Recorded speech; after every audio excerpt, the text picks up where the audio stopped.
This show is completely unrehearsed. The only part of it that can be done over is the announcements. Now, just a couple of minutes ago, we started filming it, and the announcer gave the title, "Stop, World, I Want to Get On." And some woman shrieked at the title, and we had to do it over. I hope it appears that funny to you. I must tell you, first of all, about some things that happened to me.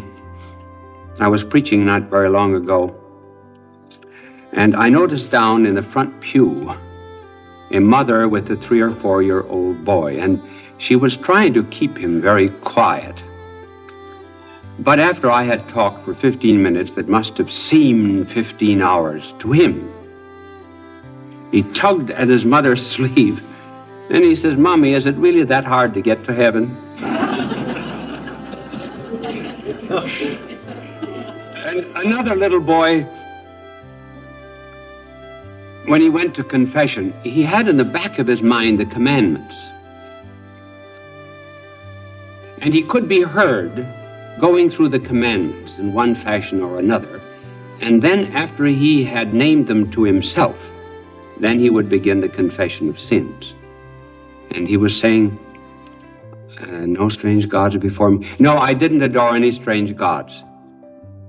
"Thou shalt keep holy the name of the Lord." I cursed a couple of times, Father. And keep holy the Sabbath day. I went to Mass every Sunday. Honor the father and mother. I disobeyed my mother about 18 times and my father about 6 times. Thou shalt not kill. I didn't kill anybody. Thou shalt not commit adultery. Sister told me to skip that.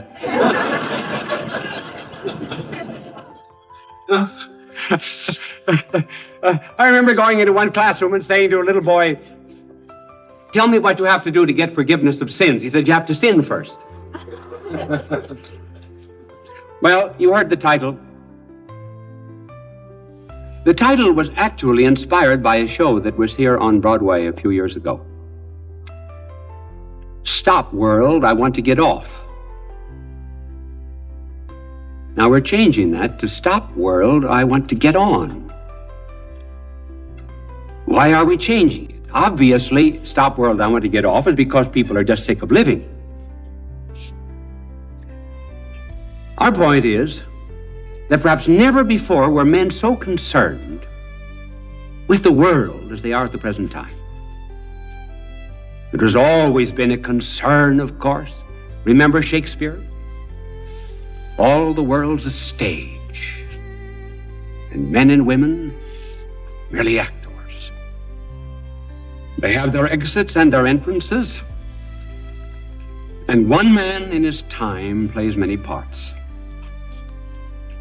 Wordsworth, he was somewhat disgusted with it. The world is too much with us, late and soon. And I'm sure that Thomas Hood, if he had lived in our times, would have said, "Stop, world, I want to get off," because he wrote, "The world is a wilderness, and every tree bears the burden of our tears." Those were the old views. But I wonder if ever in human history, the world, I do not mean the spirit of the world, just the world itself and all that that word can mean, was ever so much the concern of hearts as at the present time.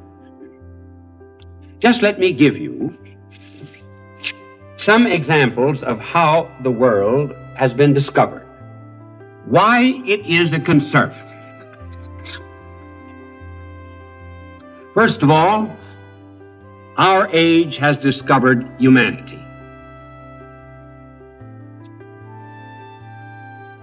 Humanity. The world is one. We're all born of one blood. We're very much concerned about the gap that exists between the rich nations and the poor nations. It burdens our consciences that by the year 2000, according to the UN, it will be necessary for Asia to have 4 times the amount of food it has at the present time. Latin America will have to have 4 times the amount of food as now, and Africa 3 times. So humanity concerns us. Then we have another interest in the world. We have the interest of science, technology. Our knowledge has probably increased more in the last 100 years than it did in, well, all previous history. It almost seems as if to our generation has been given the capacity to unlock all of the secrets of nature. Remember the poet who said, "I drew the bolt of nature's secrecies." One can imagine all the secrets of nature pouring out. So that we live not just in a world of gadgetry, we live in this beautiful world of technology. And finally, the world has become our concern through what might be called world involvement. In other words, there is a fondness today for doing social work, helping the minorities, bettering the inner city, helping those that are socially disinherited. Young men and women are dedicated today, as they never have been, to all of these social causes. They want to be, as they say, involved in the world.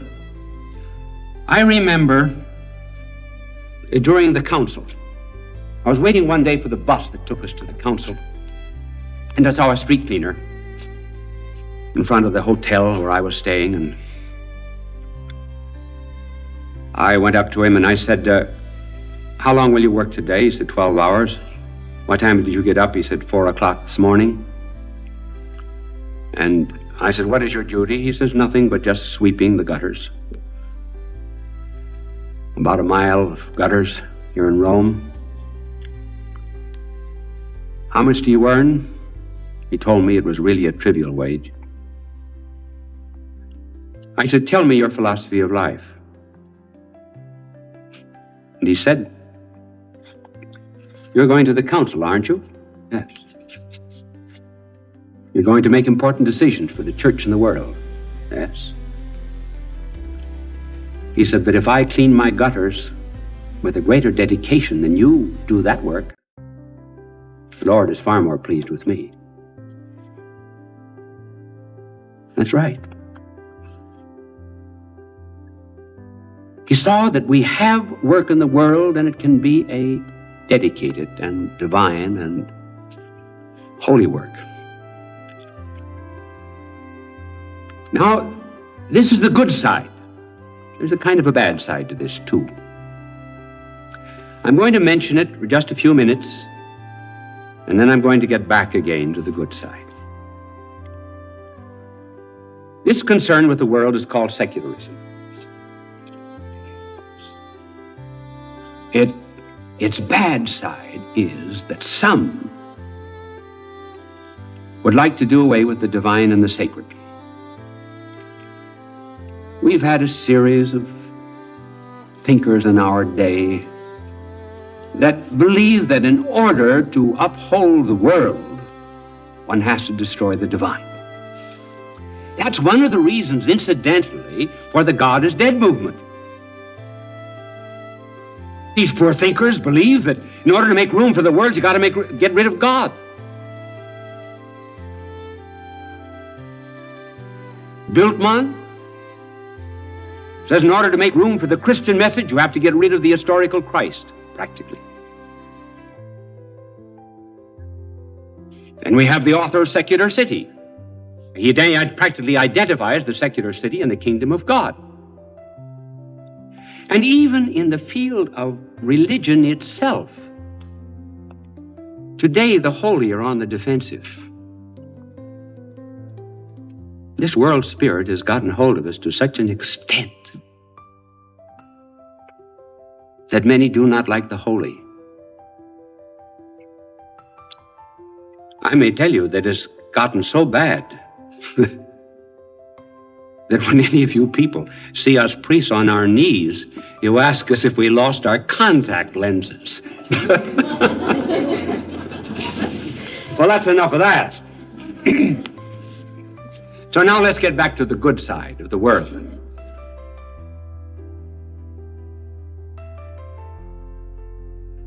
These are great ideas. This spirit is magnificent. But who are most responsible for these ideas? Who? Secular-minded men?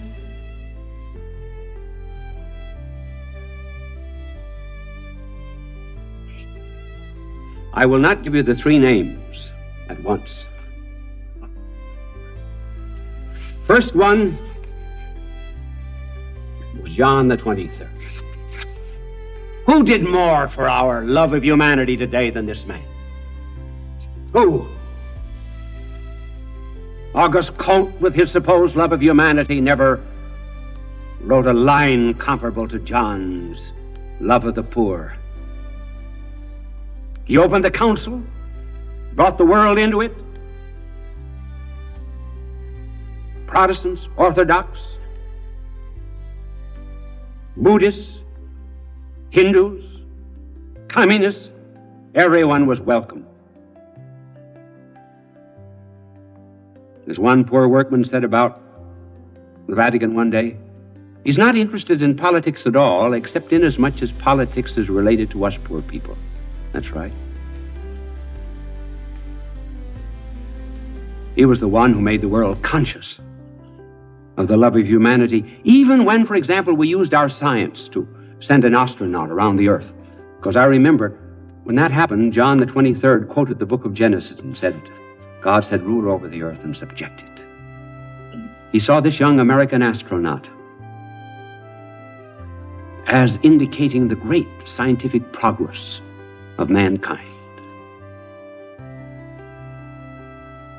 No wonder his last words were, Lord, that they may be one. And then that human side of John, great big fat man with, he could reach out those great arms of his almost like the fleshy columns of Bernini to bring all mankind within his grasp. One day he went into a prison, visited the prisoners, and as he passed one cell, he said, who's in there? The warden says, that's the death cell. That man in there killed his wife. John spoke to him from outside the bars. He wouldn't answer, Pope John. So Pope John said to the warden, let me in. The man faced the wall, would not turn around. John said to him, young man. Oh yes, he said, what is he in here for? And the warden said, he killed his wife. John said, young man, I've never been married. But do you know that if I were married, I might have killed my wife too? With that, the prisoner turned around and embraced John. This is the humanity that he taught us to love. Now let's go to science and the world of technology.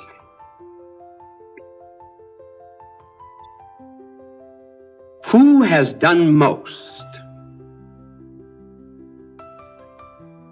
to elevate the dignity of science, to give it a new view of things, and almost to write a scientific genesis?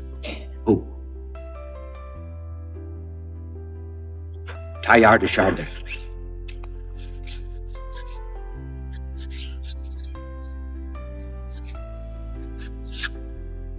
This great French scientist, as a little boy,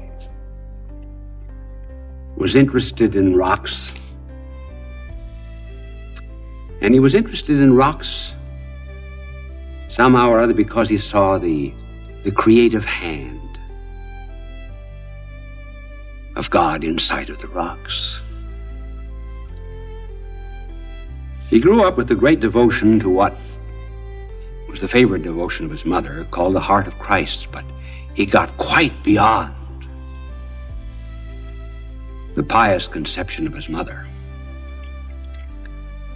As he traveled around the world many times, excavated, dug, came up with prehistoric men,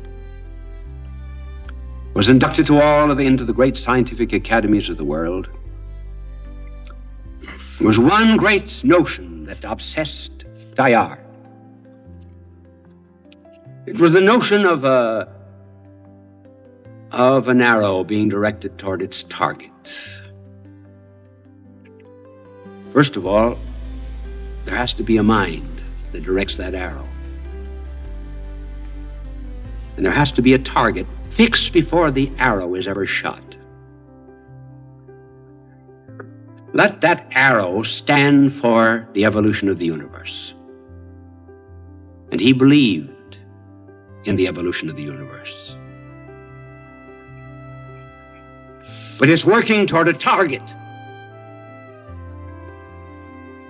And somewhere there was an archer that shot it. So Teilhard de Chardin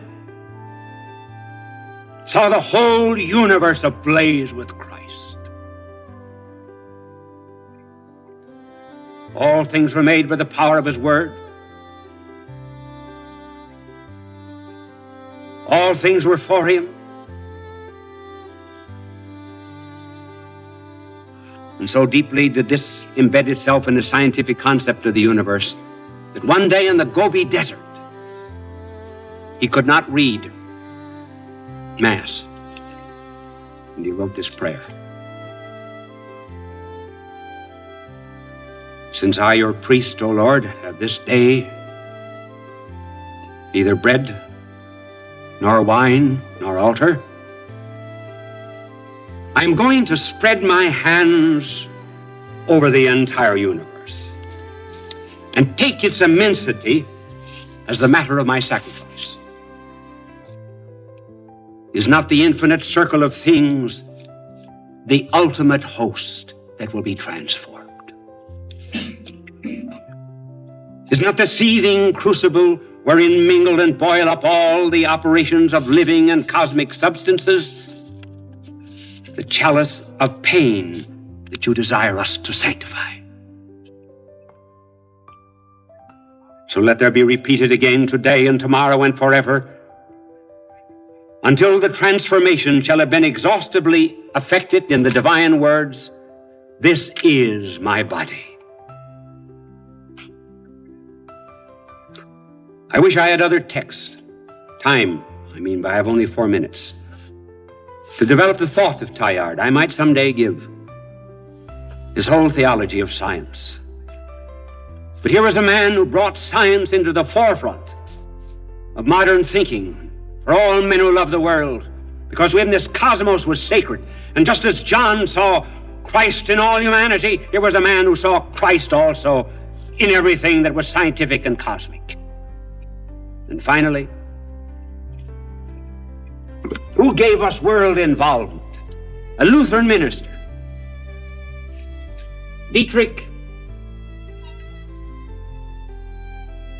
Bonhoeffer.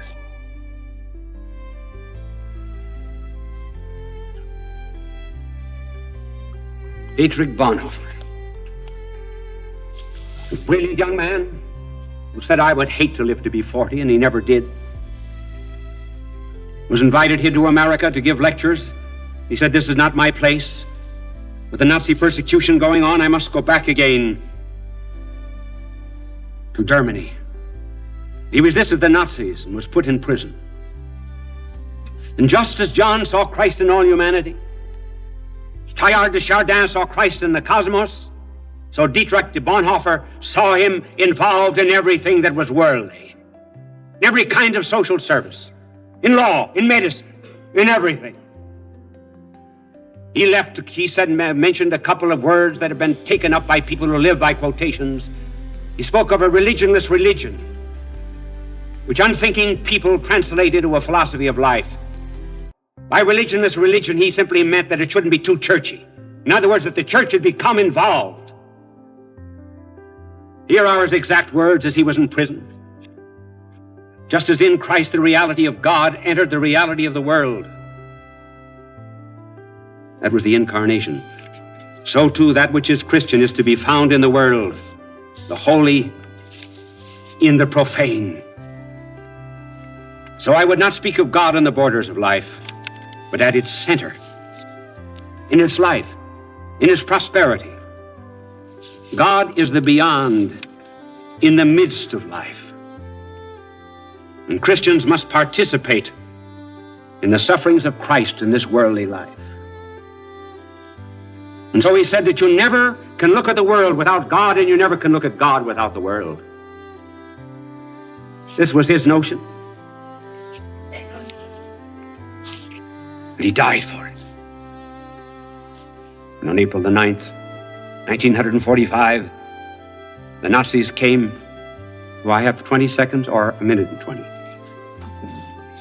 The Nazis came to him and told him that he was to be hanged. The Nazi doctor saw him in his prison cell in prayer. He spent 45 minutes every morning in meditation, 45 minutes every night.